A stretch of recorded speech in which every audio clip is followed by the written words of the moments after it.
Merci messieurs. On va justement poursuivre cette édition de Paroles de Fondation avec des témoignages très concrets. Justement, on a beaucoup parlé des rôles des fondations. On va voir maintenant la Fondation Cotterell Institut de France et je demande donc à Wafaa Scaly, professeure des universités, directrice scientifique de l'Institut de biomécanique humaine Georges Charpak et Denis Jaillard, donateur et bénévole, de venir me rejoindre dans cet auditorium. Bienvenue à vous, prenez place, je vous en prie.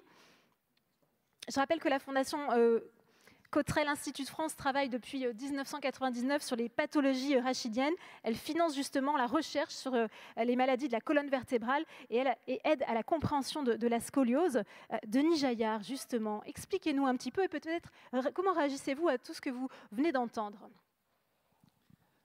Alors, c'est vrai que les donateurs privés, on va dire, ou entreprises sont essentielles pour le fonctionnement de la recherche.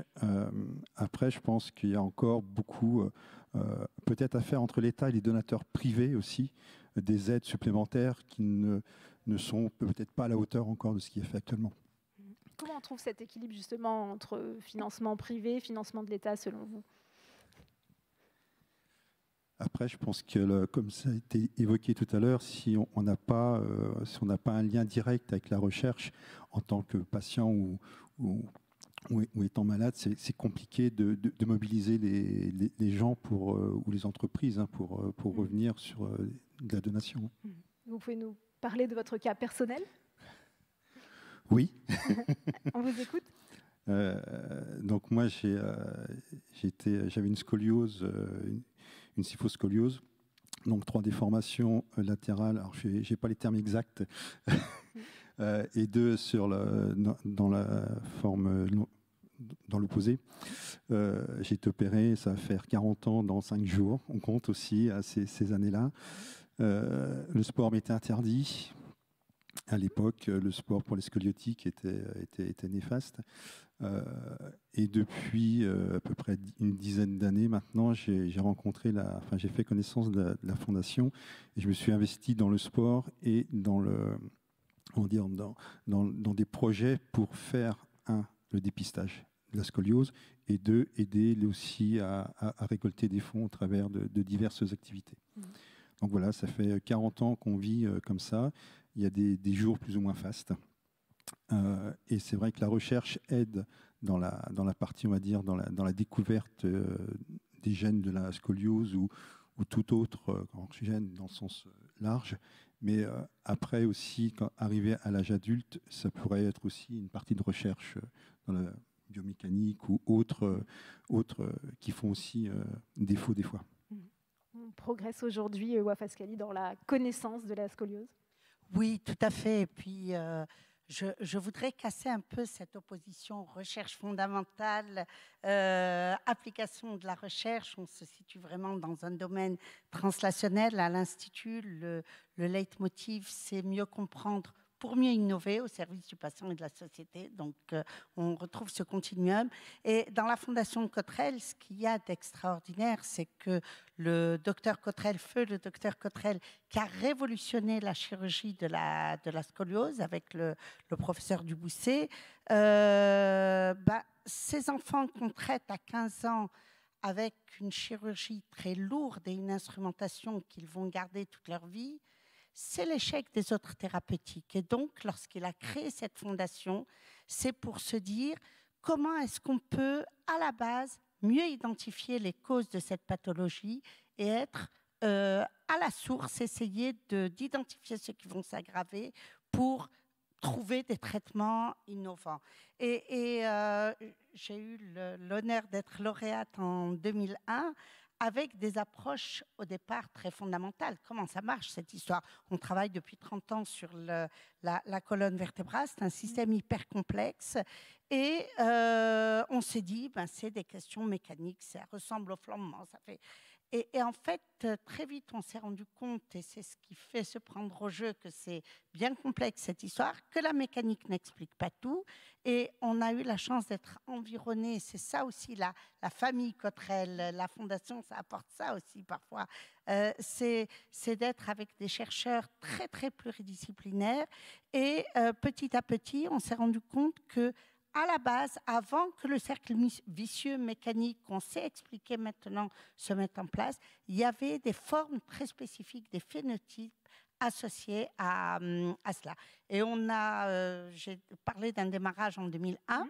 On a eu notre publication cette année qui valide complètement un indice de sévérité de scoliose, qui fait qu'au premier examen d'un enfant qui a 11 ans en général, qui a une toute petite déformation, on sait différencier ceux qui vont s'aggraver de manière catastrophique et vont nécessiter une chirurgie lourde à 15 ans, de ceux qui ont une petite déformation assez bénigne.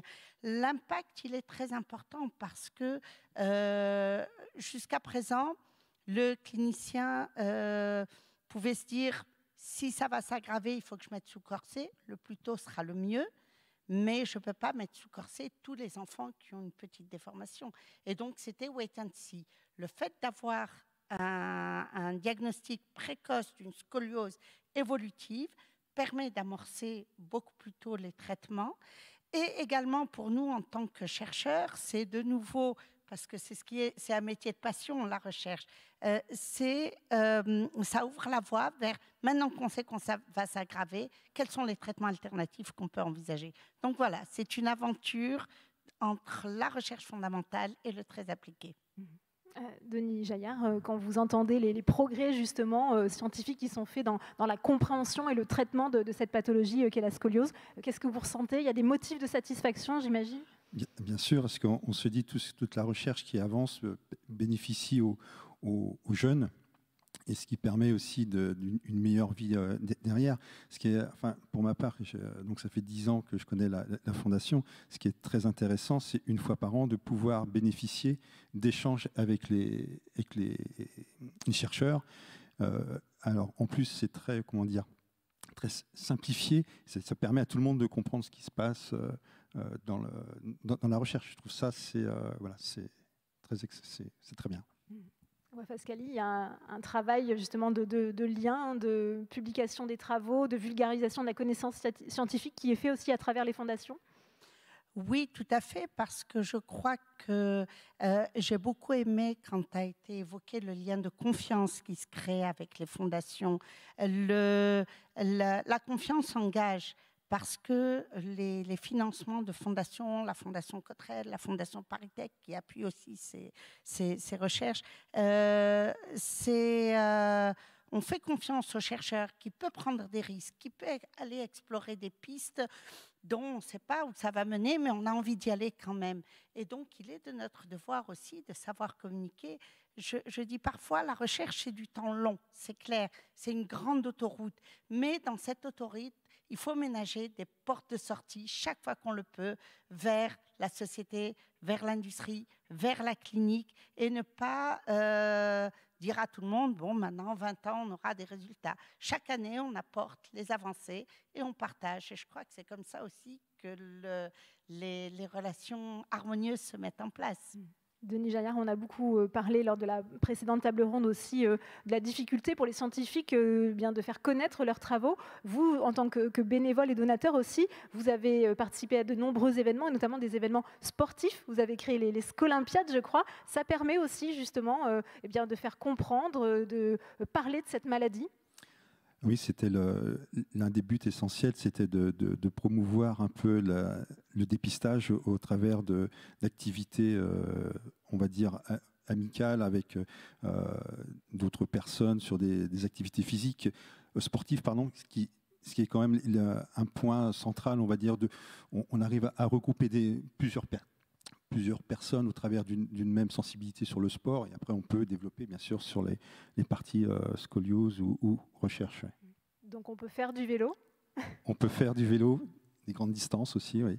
Ouais. Berck-Paris en vélo, ça fait 350 km en effet. Et c'est ce que vous avez fait? Oui.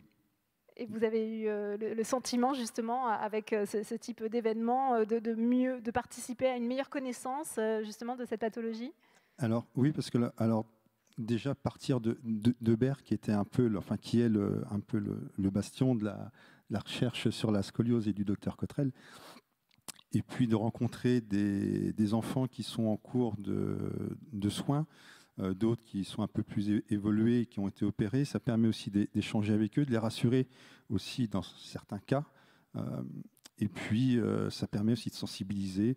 Et puis, c'est de l'humain aussi de rencontrer des belles personnes autour de tous ces points de rencontre qu'on a fait durant ces 3 jours.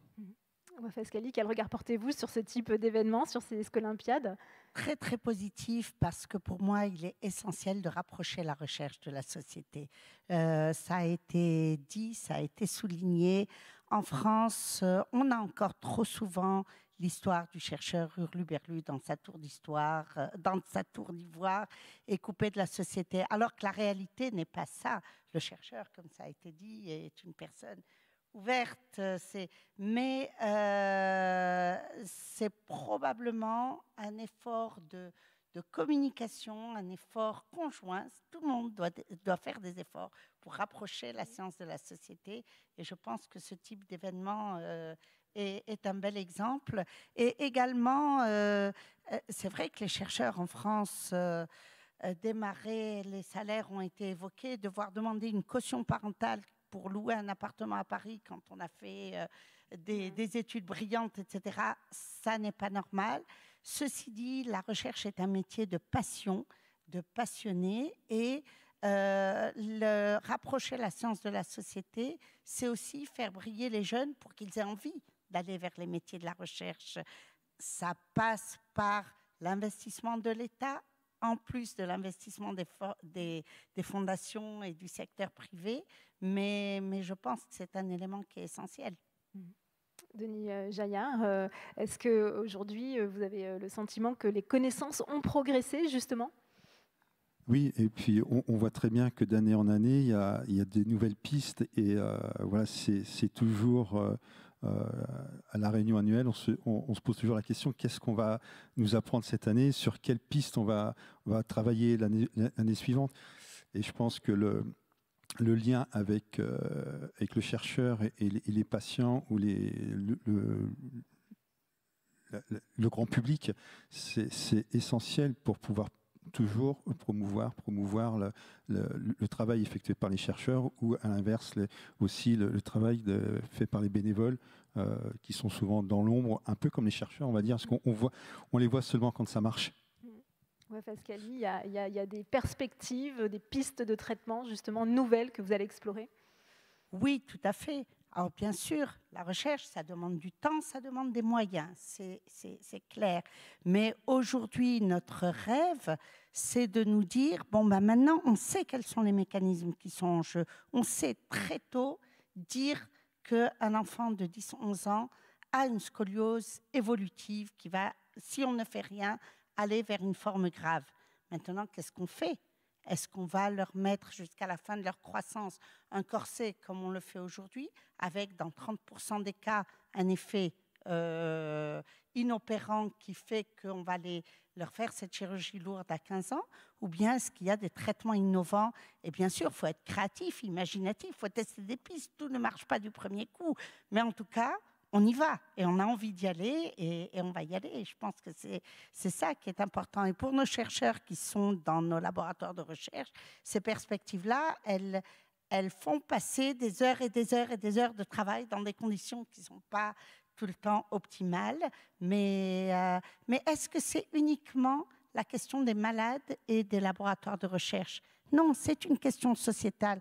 Quand a été évoqué le fait qu'aujourd'hui, on donne pour Médecins sans frontières, pour un tas de causes, mais donner pour la recherche, c'est quelque chose qui devrait être un acte citoyen, parce que nous sommes tous, puis dans le domaine de la recherche médicale en plus, mais pour tout le reste, hein, nous sommes tous concernés par la santé des citoyens et par les progrès sociétaux que la recherche apporte dans tous les domaines. Denis Jaillard, le mot du donateur peut-être justement pour inciter justement à soutenir cette recherche fondamentale. Le mot, je ne sais pas, après. Et appliquer. Mais toujours continuer. Et puis après, ça fait 2 ans lors d'une d'une Olympiade, on avait fait du golf aussi, et on a eu l'occasion d'un chercheur qui était venu expliquer à un petit public, on va dire on était une soixantaine de personnes, tout ce qui se faisait aussi. Donc aussi, les chercheurs, tout à l'heure, s'étaient dit dans leur bureau avec leur microscope et tout ça, mais aussi aller à la rencontre du public. Je pense que c'est une chose essentielle aussi pour diffuser cette information. Vous voulez rajouter quelque chose, Wafas Kali, justement, peut-être pour conclure sur ce thème? Je crois que pour conclure, je dirais que la recherche translationnelle qui va de la paillasse au lit du patient, comme on dit dans notre jargon, c'est quelque chose de très important et qui est susceptible de rapprocher la science de la société encore plus. On ne part pas de rien, mais enfin d'améliorer cela. J'aurais envie de dire comme mot de la fin que tout est lié, ça a été dit, la culture scientifique, l'état des universités, la réussite de nos jeunes pour qu'ils aient envie d'aller vers la recherche. Tout ça, c'est un vaste programme. Mais en tout cas, pour les chercheurs aujourd'hui, même si les conditions ne sont pas toujours au rendez-vous, la science, c'est fun, ça fait briller les yeux. Et j'encourage les jeunes à y aller. Merci beaucoup. Merci Wafas Kali. Merci à vous, Denis Jaillard. Vous étiez un véritable exemple de ce lien entre justement patients, scientifiques et justement donateurs et bénévoles. Merci à tous les deux.